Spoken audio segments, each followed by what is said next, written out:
Don't you know that you're bad for me? I've gotta trust my lonely. Don't you know that you're bad for me? I've gotta trust my lonely. Oh, oh, oh, oh, oh, oh, oh, oh, oh, oh. So I had my baby girl just nuzzling me. My cat, she likes to nuzzle, you know? And I was just thinking really sweet thoughts, giving her like cuddles and stuff like that. I don't know if you're a dog person, cat person, or no animal person, whatever. You're missing out.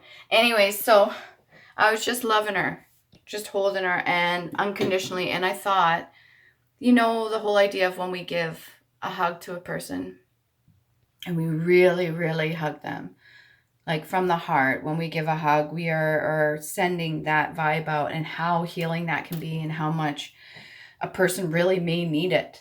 Like, you see people in their everyday life, they go about and they say, oh, I don't need a hug, I'm not a hug person. But when you get a hug from somebody and they are giving you their all, you know, they're really, really sending you that love. It has an effect on a person. And I know myself, when I get a genuine hug from a person, it really feels good. And there's times where I feel compelled to give certain people I don't even really know. There's times where I feel compelled to go up and just give them like a really solid hug because I feel that they need it. And it may sound cheesy and it may come off a certain way. And some people may, even if you try to embrace them, you know, to each their own. If they don't want a hug, that's fine. But I gotta tell you, there's real magic in that. When you give somebody a genuine hug and you really truly give them that kind of love, it's unconditional. It doesn't have to be romantic. It really does something to a person's chemistry, their body, even the chemicals that get released in the brain. It's just that moment, that slight moment of giving a person a hug. So if you know somebody and you want to show your affection to them, if you can, give them an authentic, genuine hug.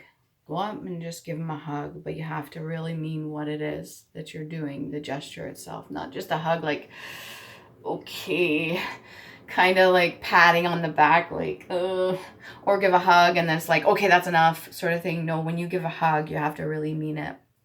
And actions speak louder than words sometimes. So even if you don't exchange words, let's say your own parents or siblings or whatever you want. I myself was never like, you know, too big on that, but I do appreciate it in the moment. So it doesn't have to be every single friggin' day, but when you do it, it has to mean something. Maybe try giving somebody you care about a hug. See how that goes. It's just a suggestion. You don't have to. But I was just thinking about that because as I'm, you know, holding my baby girl, my fur baby, the amount of love that I could feel exchange between myself and this tiny little animal is, there's no words for it. Okay? So I just thought I'd jot that down.